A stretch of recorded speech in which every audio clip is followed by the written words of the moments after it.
Maharashtra as a Linguistic Province by Babasaheb Ambedkar. Part 4. Maharashtra and the City of Bombay. Controversy over Bombay. Should the city of Bombay be included in Maharashtra or not is another point over which there has been a controversy. A meeting was held in Bombay in the building of the Indian Merchants' Chamber. The meeting was attended by no more than 60. With the exception of one Indian Christian, it was attended by only Gujarati-speaking merchants and industrialists. Although it was small and a sectional meeting, its proceedings were flashed on the front page of every important newspaper in India, and the Times of India was so impressed by its importance that it wrote an editorial which, while mildly castigating the vituperative tone which the speakers at the meeting adopted against the Maharashtrians, supported the resolutions passed at the meeting regarding the future of Bombay. This proves what truth there is in the reply given by Lord Birkenhead to the Irish leader, Mr. Edmund, in the course of the Irish controversy, when he said that there are cases where a minority is a majority. My memorandum would be woefully incomplete if I omitted to deal with the pros and cons of this controversy. This is because of two reasons. In the first place, the meeting has been recognized to be very important, and secondly, because the resolutions of the meeting have been supported by the eminent university professors. Proposals regarding Bombay. The meeting passed the following resolutions. 1. That the question of the creation of linguistic provinces should be postponed, or 2. That if it is not postponed, Bombay city should be constituted into a separate province. There is a third suggestion, namely that Konkan should be constituted into a separate province with Bombay as its capital. There is hardly any support to this plan. There is therefore no necessity to discuss it. Decision regarding Bombay must be made now. I have no complaint against that part of the resolution which says that the question of linguistic provinces be postponed, provided the main question, namely whether Bombay should or should not be included in Maharashtra, is settled. If this question was settled, it did not matter if it took 5 or 10 years to give effect to this settlement. But the resolution is only an escapism. It does not settle the issue. It only adjourns this controversy. The main question must therefore be tackled right now. Ground for the exclusion of Bombay from Maharashtra. The arguments urged in favor of separating Bombay from Maharashtra are set out below. 1. Bombay was never a part of Maharashtra. 2. Bombay was never a part of Maratha Empire. 3. The Marathi-speaking people do not form a majority of the population of the city of Bombay. 4. Gujaratis have been old residents of Bombay. 5. Bombay is a trade center for vast areas outside Maharashtra. Therefore, Bombay cannot be claimed by Maharashtra. It belongs to the whole of India. 6. It is the Gujarati-speaking people of Bombay who have built up the trade and industry of Bombay. The Maharashtrians have been only clerks and coolies. It would be wrong to place the owners of trade and industry under the political dominance of the working classes who form the bulk of the Maharashtrians. 7. Maharashtra wants Bombay to be included in Maharashtra because it wants to live on the surplus of Bombay. 8. A multilingual state is better. It is not so fatal to the liberty of smaller people. 9. Regrouping of provinces should be on rational lines and not on national lines. Burden of proof. On an examination of these points, it is obvious that points 1 and 2 are preliminary in the sense that they help us to decide on whom rests burden of proof. If it is proved that Bombay is part of Maharashtra, then the burden of proof for separating it from Maharashtra must fall upon those who urge that it should be separated, and not upon those who claim that it should remain part of Maharashtra. I will therefore deal with these 2 points first. Points 1 and 2. Verdict of history. These points can be considered both in the light of history as well as on geography. I am, however, convinced that history cannot help us to decide the issue. In the first place, how far back must we go to find the data on which to base our conclusion? It is obvious that the history of the ancient past would be of no use to us in this connection. What would be of use is to use the past of the present. One may go further and question any reliance being placed upon such a past of the present for drawing any conclusion that can have a bearing on the issue before us. Most of the contacts between people during historical times have been between conquerors and conquered. This is true of India as well as Europe. But the results of such contacts have been quite different in Europe and in India. In Europe, such contacts have produced assimilation of the conflicting social elements. Frequent intermarriages have confounded the original stocks. One language, either the most useful or the most commonly spoken, has tended to supplant the other. If one civilization is superior to the others in the same country, it has automatically supplanted them. This natural tendency towards assimilation, which we see in Europe, is so strong that steps have been taken to counteract it. What is the tendency in India? It is definitely against assimilation. The Musalmans conquered Hindus, but the Musalmans remained Musalmans and the Hindus remained Hindus. The Gujaratis were conquered by Maharashtrians and were ruled by them for some years.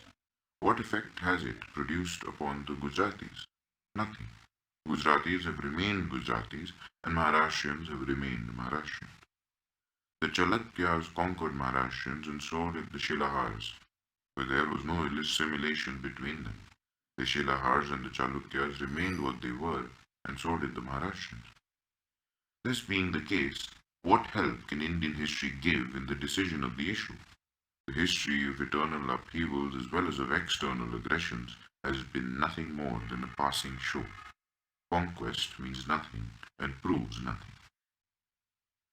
Verdict of geography.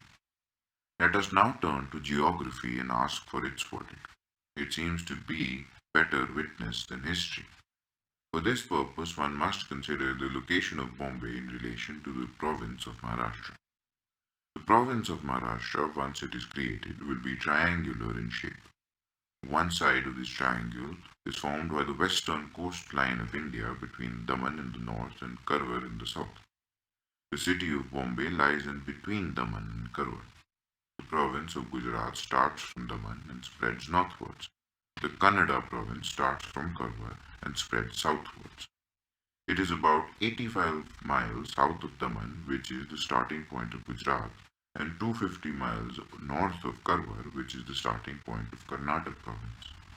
If the unbroken territory between Daman and Karwar is geographically part of Maharashtra, how could Bombay be held not to be a part of Maharashtra? This is an incontrovertible fact of nature. Geography has made Bombay part of Maharashtra. Let those who want to challenge the fact of nature do so. To an unbiased mind, it is conclusive proof that Bombay belongs to Maharashtra. Bombay and the Maratha Empire. That the Marathas did not care to make it a part of their empire does in no way affect the validity of the conclusion drawn from the geography. That the Marathas did not care to conquer it does not prove that Bombay is not part of Maharashtra. It only means that the Maratha power was a land power. It did not therefore care to spend its energy in the conquest of a seaport. With the decision on points 1 and 2, the burden must now shift on those who contended that Bombay should not be included in Maharashtra. If they discharge the burden, this leads to the consideration of the other points. Point 3.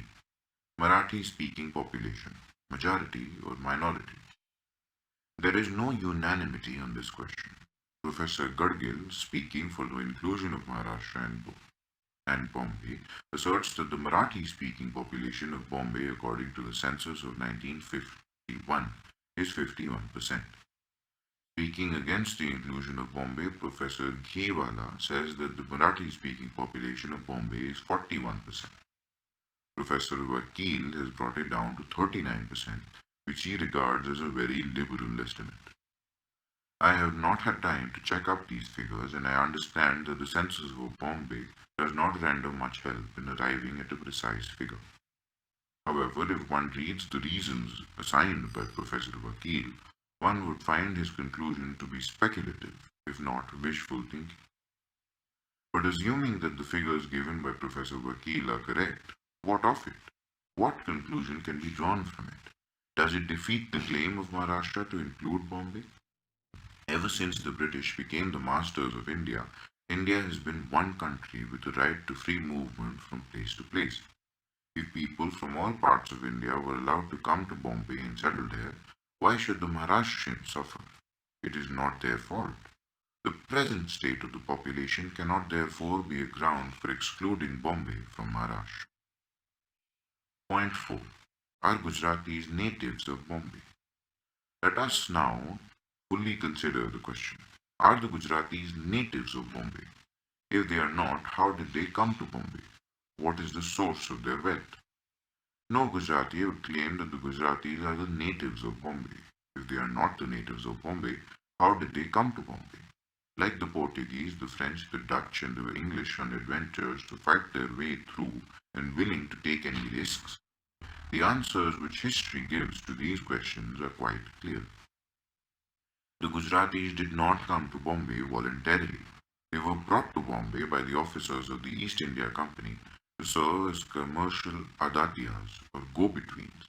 They were brought because the East India Company's officers, who had their first factory in Surat, had got used to Surti Banias as their go-betweens in carrying on their trade. This explains the entries of Gujaratis into Bombay.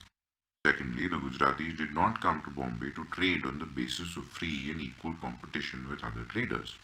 They came as privileged persons with certain trading rights given to them exclusively by the East India Company.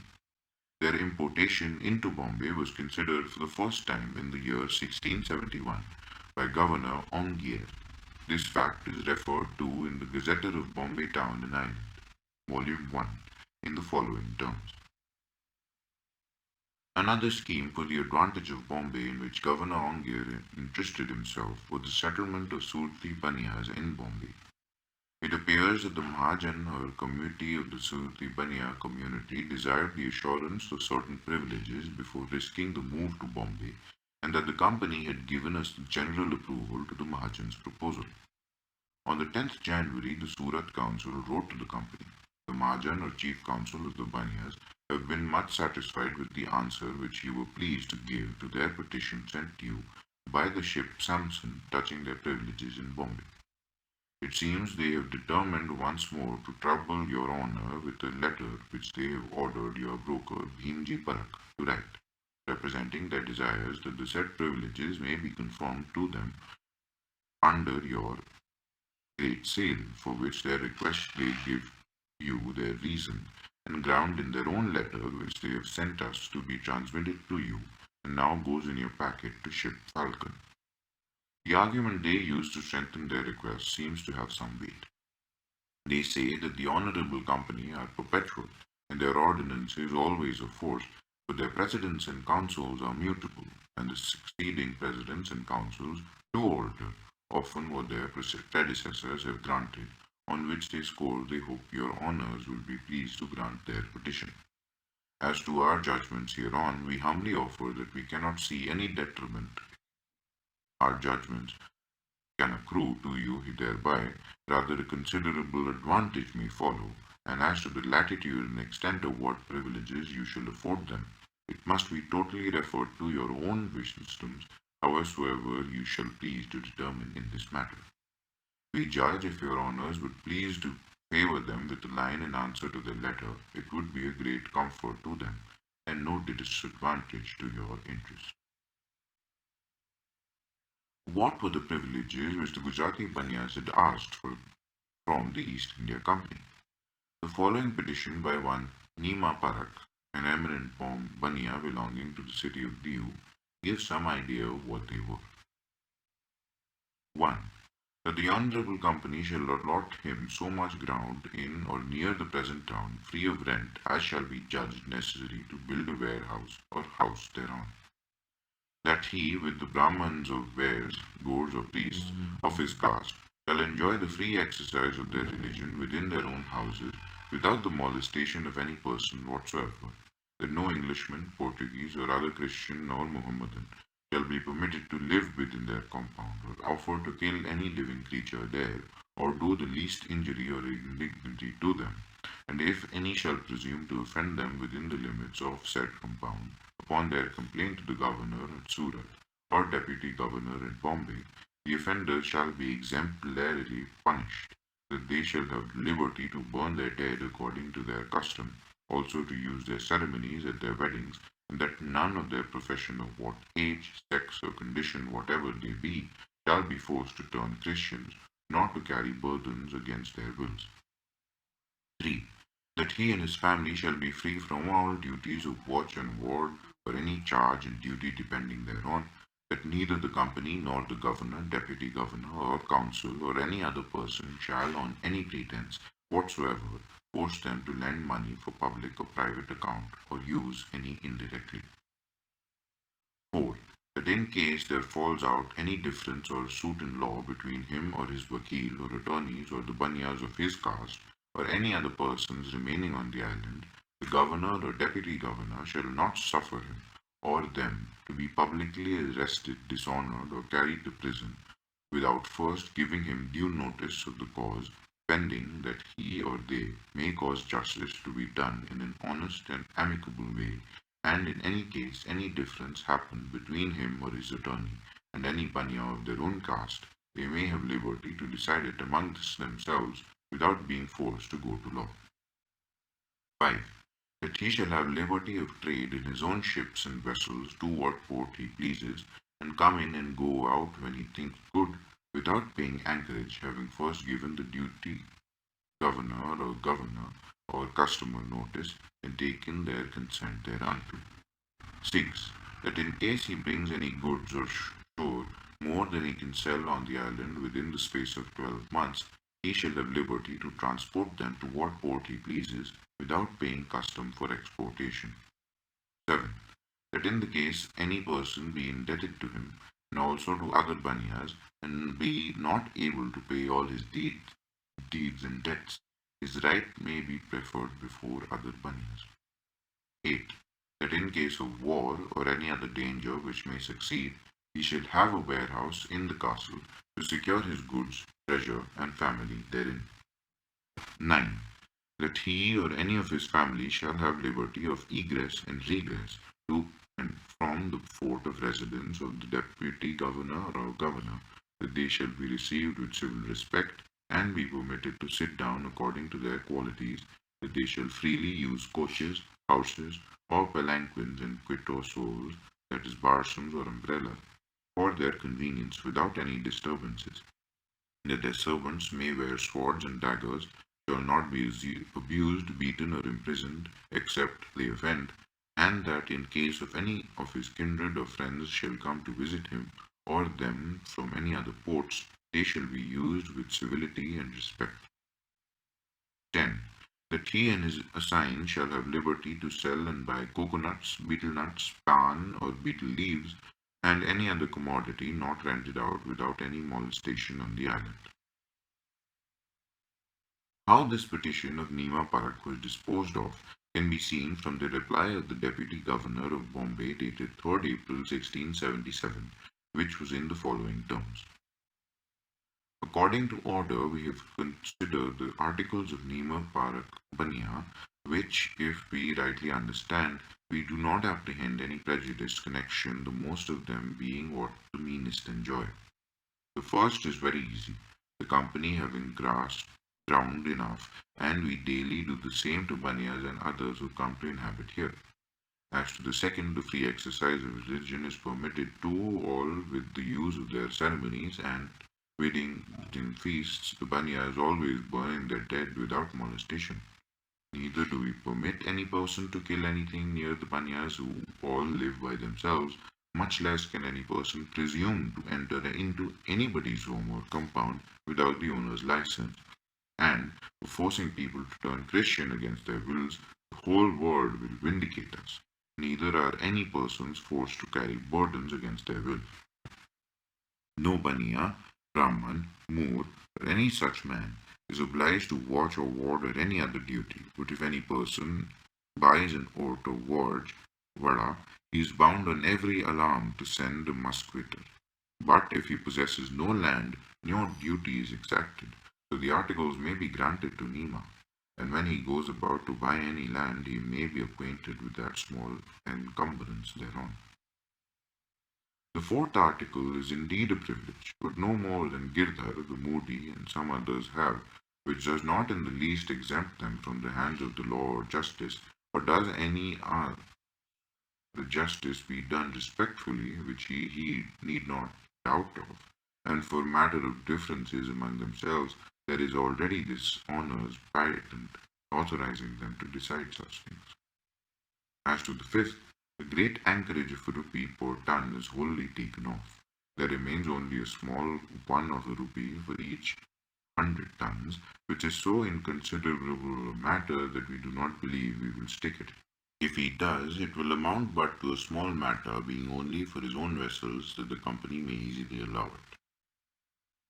The sixth, if we rightly apprehend it, is no more than what all people enjoy, who are so far from paying custom at exportation of their own goods that they pay none for what goods they buy. But if he intends his goods must pay no custom at landing, nor none at exportation of what he cannot sell, it will be so great a loss to the company that, having farmed out the customs for 2 years, that the benefit of his settling here will, we believe, not countervail it, till it comes into the company's hands again. As to the seventh, our law is such that if a person be indebted to several men, whosoever gets judgment first in course will be paid his full debt, but no man can be aggrieved with that, nor can any creditor have any pretence to what is once paid, and when judgment is given, it is already paid in law, so that he is no longer property of it. But when a person is indebted to two men, and the first sues him, and upon that the second comes in and sues him too, with what justice can we pay all the debtor's estate to the second creditor? Only of this he may be assured that all justice should be done with him with speed according to our law, and the party forced to pay the full debts, if able, and be in prison for the rest till he pleases to release him, which we suppose may well content him.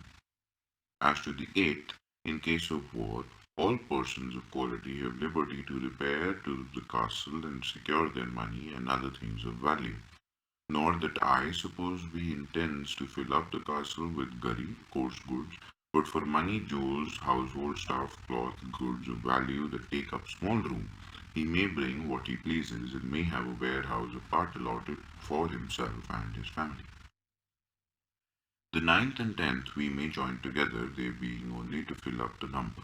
They are plain optics to show the nature of those they live in, which, when they have experimented our government, themselves will laugh at us, enjoying more freedom than the very articles demand for the meanest person is never denied, egress and regress upon respectful notice given, and for horses and coaches and the like he may keep as many as he pleases, and the servants be permitted to wear what arms they please, a thing common to all. Nothing is more promoted by us than the free liberty for buying and selling, which is the lodestone of trade. The last thing he asked for of having 10 months of tobacco free of all duties is the most difficult thing of all, for the farmers will ask a vast deal to grant such a license, it being a very great profit they make in the sale of 10 months, so that we know not which way this article can be condensed to, but in this your honours can judge better than us. In reply on the 26th April, the Surat Council wrote, "We observe your answer touching the articles proposed by Nima Paratpania in order to his settlement on Bombay. When we come again to treat with him thereon, we hope so to moderate the affair that the island shall not receive any the least prejudice thereby, and we do not question but wholly to put him by his request to 10 months of tobacco, which he would annually receive or bring on the island free of all duties." Point 5. Bombay, an emporium of India. That Bombay is an emporium for the whole of India may be admitted, but it is difficult to understand how it can be said that because of this, Maharashtra cannot claim Bombay.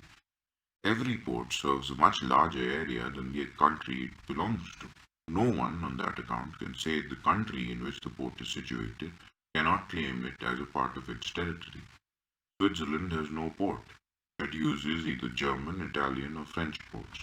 Can the Swiss therefore deny the right of Germany, Italy, or France to territorial rights of their ports? Why then should Maharashtrians be denied the right to claim Bombay merely because it serves as a port for provinces other than Maharashtra? It would be different if the province of Maharashtra were to get a right to close the port to non-Maharashtrians. Under the constitution, it will have not such right. Consequently, the inclusion of Bombay in Maharashtra will not affect the right of non-Maharashtrians to use the port as before. Point 6. Gujaratis, owners of trade and industry of Bombay. It may be granted that the Gujaratis have a monopoly of trade, but, as has already been pointed out, this monopoly they have been able to establish because of the profits they were able to make, which were the result of the privileges given to them by the East India Company on their settlement in Bombay. Who built up the trade and industry of Bombay is a matter for which no very great research is necessary. There is no foundation, in fact, for the statement that the trade and industry of Bombay was built up by the Gujaratis. It was built up by the Europeans, not by the Gujaratis. Those who assert that it is the Gujaratis who did it should consult the Times of India directory before making such a claim. The Gujaratis have been just merchants, which is quite different from being industrialists. Once it is established that Bombay belonged to Maharashtra, the claim of Maharashtra to include Bombay cannot be defeated by the argument that the trade and industry of Bombay is owned by the Gujaratis. The claim of mortgagor to his land cannot be defeated by the mortgagee on the ground that the mortgagee has built up permanent structures on the land. The Gujaratis, assuming they have built up the trade and industry of Bombay, are in no better position than the mortgagee is. But who have built up the trade and industry of Bombay seems to me quite irrelevant to the decision of the issue whether Bombay should or not be included in Maharashtra. This argument, based on monopoly of trade and industry, is really a political argument. It means that the owners may rule the workers, but the workers must not be allowed to rule the owners. Those who use this argument do not seem to know what they are up against. The one thing they are up against is whether this argument is to be confined only to the city of Bombay or whether it is to have a general application.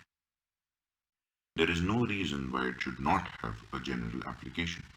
But just as in Bombay city, society is divided into owners and workers, or into capitalists and wage earners, such also in the case of society in Gujarat, or for the matter of every province in India. If the owners and capitalists of Bombay are to be protected by the exclusion of Bombay from Maharashtra because Maharashtrians belong to the working classes, what is the method they suggest for protecting the capitalists of Gujarat from the working classes of Gujarat? These Gujarati professors like Wakils and Dantwals who are searching their brains to supply arguments to the Gujarati capitalists of Bombay have not thought of finding ways and means for protecting the Gujarati capitalists of Gujarat against the working classes of Gujarat.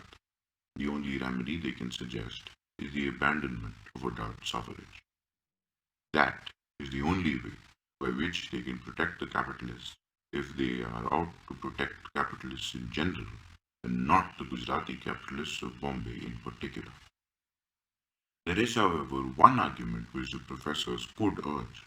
It is that the Maharashtrians, being a majority, would discriminate against the Gujarati capitalists of Bombay if Bombay was included in Maharashtra.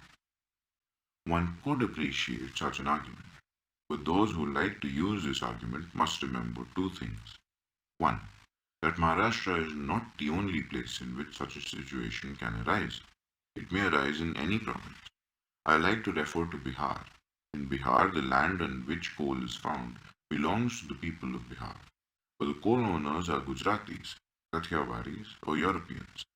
Is there no possibility of Biharis making a discrimination against Gujarati and Kathiawari coal owners?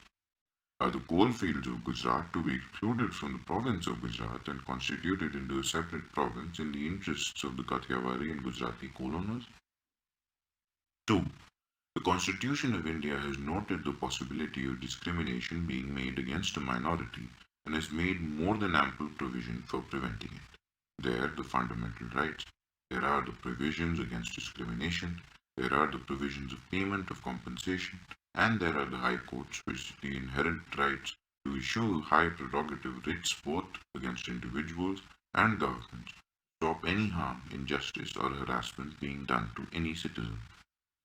What more protection do the Gujarati traders and industrialists of Bombay want against the possibility of discrimination? Point 7. Maharashtra's eye on Bombay surplus. Before accusing Maharashtrians of having an eye on the surplus of Bombay, it must be proved that Bombay has a surplus. What appears as surplus is due really to bad accounting. It is bad accounting where expenditure on overhead charges such as 1. The governor and an establishment, 2. The ministers and their establishments, 3. The legislature and the expenditure thereon, 4. Judiciary, 5. Police, and 6. Provincial establishments such as those of the commissioners of police and directors on the existing basis of taxation. Bombay will have any surplus if expenditure on these items is charged to Bombay. It is a fallacy to charge all such expenditure to Bombay in Maharashtra and exempt Bombay from it, and then argue that Bombay has a surplus. The statement that the Maharashtrians want Bombay because they want to live on the surplus revenue of Bombay, besides being wrong, is in fact raises the question of motive. I do not know if the Maharashtrians are actuated by any such motive. They are not a commercial community. Unlike other communities, the Maharashtrians have no nose for money, and I am one of these who believe that it is of no greater virtue. Money has never been their god. It is no part of their culture. That is why they have allowed all other communities coming from outside Maharashtra to monopolize the trade and industry of Maharashtra. But, as I have shown, there is no surplus and no question of Maharashtrians casting their eyes on it. But supposing such a motive in the minds of the Maharashtrians, what is wrong in it? It is quite open to Maharashtrians to contend that they have a greater claim on Bombay surplus because they have played and they will continue to play a greater part in supplying labor for the building of the trade and industry of Bombay more than the people from other provinces have done or are likely to do. It would be difficult for any economist with any sort of reputation to say who could deny that labor has as much claim on the wealth produced as capital, if not more. Secondly, the surplus from Bombay is not consumed by Maharashtra alone, but is consumed by the whole of India. The proceeds of the income tax, super tax, etc., which Bombay pays to the central government, are all spent by the central government for all India purposes and is shared by all other provinces. Professor Vakil, it does not matter if the surplus of Bombay is eaten by the United Provinces, Bihar, Assam, Odisha, West Bengal, East Punjab, and Madras. What he objects to is Maharashtra getting any part of this. This is not an argument. It is only an exhibition of his hatred for Maharashtra. Granting that, Bombay was made into a separate province. What I don't understand is how Professor Vakil is going to prevent Maharashtra from getting a share of Bombay surplus revenue. Even if Bombay is made separate a province, Bombay will have to pay higher income tax, super tax, and surely Maharashtra will get a part of the revenue paid by Bombay to the centre, either directly or indirectly. As I have said, the argument has in it more malice than substance.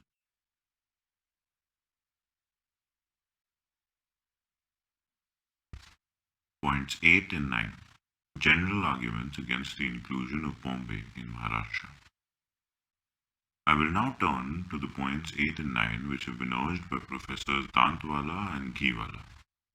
Their arguments strike at the very root of the principle of linguistic provinces. As such, I should have dealt with them in part 1 of this memorandum. But as the aim of their argument is to exclude Bombay from being included in Maharashtra, I have thought it proper to deal with them in this part of the memorandum, as they are really arguments against the inclusion of Bombay in Maharashtra. The sum total of the arguments of the two professors is that linguistic provinces are bad. This cry against linguistic provinces is too late, since when two professors having been holding these views is not known. Are they opposed to Gujarat being reconstituted on linguistic provinces? Also has not been made clear by them. Or is it that they believed in the principle of linguistic provinces but hurried to disavow it when they realized that the admission of the principle involves the surrender of Bombay to Maharashtra? It is perhaps one of these cases where a person not finding argument limited to his purpose is forced to resort to an argument which proves more than he is anxious to follow. I am, however, prepared to examine the substance of their argument. Professor Dantiwala relies upon Lord Acton and quotes the following passage from his essay on nationality, printed in his well-known book, The History of Freedom and Other Essays, in support of his own view against linguistic provinces. The quotation reads as follows. The combination of various nations in one state is a necessary condition of a civilized life as the combination of men in society. I am sorry to say that this quotation completely misrepresents Lord Acton. The quotation is only a few opening lines of a big passage. The full passage reads as follows. The combination of different nations in one state is as necessary a condition of civilized life as the combination of men in society. Inferior races are raised by living in political union with races intellectually superior. Exhausting and decaying nations are revived by the contact of younger vitality. Nations in which the elements of organization and the capacity for government have been lost either through the demoralizing influence of despotism or the disintegrating action of democracy are restored and educated anew under the discipline of a stronger and less corrupted race. This fertilizing and regenerating process can only be obtained by living under one government. It is in the cauldron of the state that the fusion takes place by which the vigor, the knowledge, and the capacity of one portion of mankind may be communicated to the other. Why Professor Dantiwala left out the rest of the passage is difficult to understand. I am not suggesting that it is a deliberate case of suppressio veri and suppressio falsi. The fact is that it does not represent Lord Acton. Why has the professor relied upon this passage, I do not understand. It is quite obvious that if the inferior races are placed in common with the superior races, the inferior races may improve. But the question is, who is inferior and who is superior? Are the Gujaratis inferior to Maharashtrians or are the Maharashtrians inferior to Gujaratis? Secondly, what is the channel of communion between Gujaratis and Maharashtrians which can assure the fusion of the two? Professor Dantiwala has not considered the question. He found a sentence in Lord Acton's essay and jumped at it, for he could find nothing else to support his case. The point is that there is nothing in the message which has any relevance to the principle involved in the question of linguistic provinces. So much for Professor Dantiwala's argument. I will now examine Professor Ghiwala's argument. Professor Ghiwala also relies on Lord Acton. He quotes a portion of a passage from Lord Acton's essay on nationality. I reproduce below the passage in full. The greatest adversary of the rights of nationality is the modern theory of nationality. By making the state and the nation commensurate with each other in theory, reduces practically to a subject condition all other nationalities that may be within the boundary. It cannot admit them to an equality with the ruling nation which constitutes the state, because the state would then cease to be national, which would be a contradiction of the principle of its existence. According, therefore, to the degree of humanity and civilization in that dominant body which claims all the rights of the community, the inferior races are exterminated or reduced to servitude, or outlawed, or put in a condition of dependence. I do not understand why the learned professor has dragged in the name of Lord Acton. The passage does not really help him.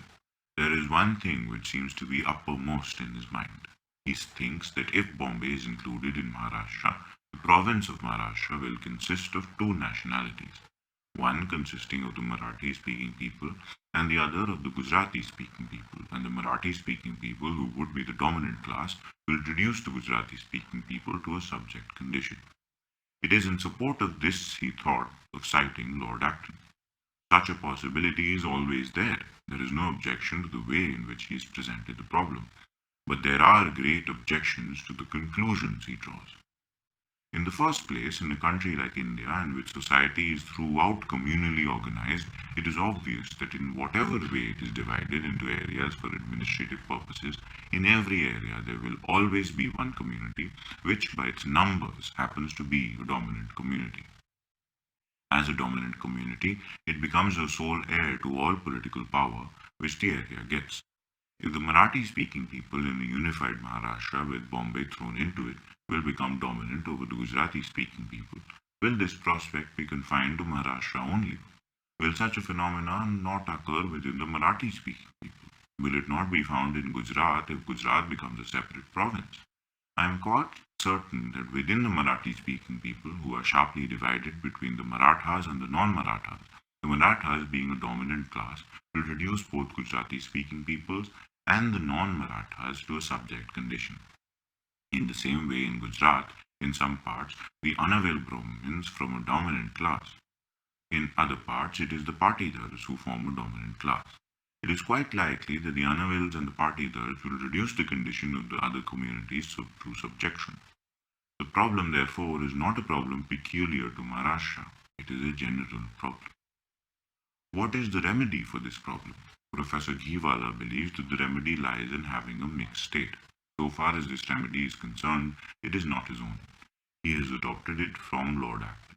But I have no doubt that so far as Lord Acton advocates this remedy, he is quite wrong. Lord Acton cites the case of Austria in support of his view. Unfortunately, Lord Acton did not live to see the fate of Austria. It was a mixed state, but far from providing for the safety of nationalities, the clash of nationalities blew up Austria to bits. The real remedy is not a mixed state, but an absolute state with no power to the people, which is generally captured by a communal majority and exercised in the name of the people. Is Professor Ghiwala prepared for this remedy? One need have no doubt to what his answer would be. In the second place, Professor Ghiwala has confounded nationality in the social sense of the term with nationality in its legal and political sense. People often speak of nationality in speaking about linguistic provinces. Such use of the term can only be in the non-legal and non-political sense of the term. In my scheme, there is no room even for the growth of separate provincial nationality. My proposal nips it at the bud. But even if the province as the official language were adopted, provinces cannot have that attribute of sovereignty which independent nations have. It is very difficult to understand what exactly Mr. Ghiwala wants. Broadly, he wants two things. He wants a mixed state, and he also wants that a dominant section should not be in a position to reduce the smaller sections to subjugation. I cannot see how linguistic provinces can come in the way of achieving it. But even after provinces have been reconstituted on linguistic provinces, provinces will continue to be a conglomeration of communities which will give Professor Ghiwala the mixed state he wants. 2. If Professor Ghiwala wants a more pronounced form of a mixed state to protect smaller communities or nationalities, he will certainly have it at the center. As I have said, I do not think a mixed state is either a good state or a stable state. But if Professor Ghiwala prefers it, he will have it in one form or another, both in the provinces as well as at the center, in the former of different communities, and in the latter in the form of representatives of different provinces. With regard to his second objective, there will be double protection. In the first place, the citizen will have such protection as a mixed state he thinks he can give. Secondly, citizenship will be common throughout India. There is no provincial citizenship. A Gujarati in Maharashtra will have the same rights of citizenship in Maharashtra as Maharashtrians will have. Given these facts, I fail to understand what objection Professor Ghiwala can have to linguistic provinces. Professor Ghiwala has made two other recommendations. He says, 1. If provinces have to be reconstituted, constitute them on a rational basis rather than on a linguistic basis, and 2. Make nationality a personal thing. To reconstitute provinces on economic basis, which is what is meant by a rational basis, appears more scientific than reconstituting them on a linguistic basis. However, unscientific linguistic reorganization of provinces, I cannot see how they can come in the way of rational utilization of economic resources of India. Provincial boundaries are only administrative boundaries. They do not raise economic barriers for the proper utilization of economic resources. If the position was that the resources contained within the linguistic provinces must only be explained by the people of the province and no other than it, would no doubt be said that the scheme of linguistic provinces are not allowed to put a ban on the exploitation of the resources of the people by anybody capable of wishing to exploit them. A linguistic province will yield all the advantages of a rationally planned province. The proposal of making nationality as a personal thing and put it on the same footing as religion may be dismissed as being utopian. It would raise many administrative problems. It will come when the world is one and all nationals are its citizens. Nationalities will automatically vanish as being quite useless. So far, I have dealt with the arguments advanced by those who are opposed to the inclusion of Bombay in Maharashtra. I have taken pains to do so, not because I felt that they were very weighty. I did so because I felt it desirable to prevent the common man from being misled. The possibility of this happening was there, and for two reasons. In the first place, those who have come forward with these arguments are not ordinary men. They are university professors. Secondly, these professors came out of their arguments after Professor Gadgil had put forth the case for the inclusion of Bombay in Maharashtra. Unfortunately, no attempt has been so far made to refute the arguments of the adversaries of Professor Gadgil. The result has been the creation of an impression that Professor Gadgil's adversaries have carried the day. It was absolutely essential to remove this impression. The other side. There are, however, arguments which the adversaries of Professor Gadgil have not thought of, but which may be advanced with justice as well as force in the favour of the claim of Maharashtrians for the inclusion of Bombay in Maharashtra. It is quite possible that these arguments may suggest themselves to the Commission, but I don't like to leave it to chance. I therefore propose to set them out below, even though the Commission might think that it was unnecessary. Calcutta and Bombay. In deciding upon the issue of exclusion of Bombay from Maharashtra, the Commission will have to take into account the position of Calcutta. Like Bombay, it is the chief emporium of the whole part of eastern India. Like the Maharashtrians in Bombay, the Bengalis in Calcutta are in a minority. Like the Maharashtrians in Bombay, the Bengalis do not own the traded industry of Calcutta. The position of the Bengalis vis-a-vis Calcutta is actually worse than the position of the Maharashtra vis-a-vis Bombay. For the Maharashtrians can at least claim that they have supplied labor, if not capital, for the trade and industry of Bombay. The Bengalis cannot even say this. If the Commission can accept the arguments urged for the separation of Bombay from Maharashtra, it must be equally prepared to recommend the separation of Calcutta from West Bengal. For it is a very pertinent question to ask that if, for the reasons given, Bombay can be separated from Maharashtra, why then, if the same reasons exist in Calcutta, be not separated from Bengal? Is Bombay viable? Before Bombay can be separated, it must be proved that financially Bombay is a viable province. As I have already said, if proper accounting of revenue and expenditure was made, Bombay on the basis of present level of taxation may not be a self-sufficient province. If that be so, the proposal for creating Bombay as a separate province must fall to the ground. There is no use comparing Bombay with provinces like Odisha and Assam. The standard of administration, the standard of living, and consequently the level of wages in Bombay are all high that I doubt that even a crushing rate of taxation in Bombay will be able to raise the necessary amount of revenue to meet the expenditure. The aim behind Greater Bombay. This doubt regarding viability of Bombay province is heightened by the indecent haste shown by the government of Bombay in creating Greater Bombay by including within the limits of Bombay the adjoining parts of Maharashtra. It seems that the object of including such area cannot be but to make Bombay viable. What else can it be? So long as Bombay remained part of Maharashtra, it did not matter to Maharashtrians in which administrative area a portion of Maharashtra was included. But when Bombay is to be a separate province, it will take a long time to make Maharashtrians part with their territory to make Bombay greater and viable. What is more important is the scheme of Greater Bombay casts responsibility upon the Linguistic Provinces Commission to decide whether they could, with justice, force Maharashtrians not only to submit the demand for the Gujaratis to give up Bombay, but also to submit to their further demand to hand over a part of territory of Maharashtra to make Bombay a viable province. The Commission cannot escape this responsibility. Maharashtra and Bombay are not merely interdependent, they are really one and integral. Severance between the two would be fatal to both. The sources of water and electricity for Bombay live in Maharashtra. The intelligentsia of Maharashtra lives in Bombay.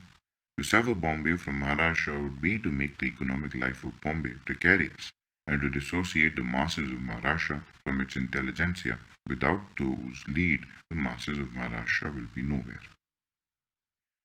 Arbitration as a solution. I have seen a suggestion made in some quarters that the problem of Bombay should be settled by arbitration. I have never heard of a more absurd suggestion than this. It is as absurd as the suggestion to defer matrimonial case to arbitration. The matrimonial tie is too personal to be severed by a third party. Bombay and Maharashtra are tied together by God, to use a biblical phrase. No arbitrator can put them asunder. The only agency which is authorized to do so is the Commission. Let it decide. The end.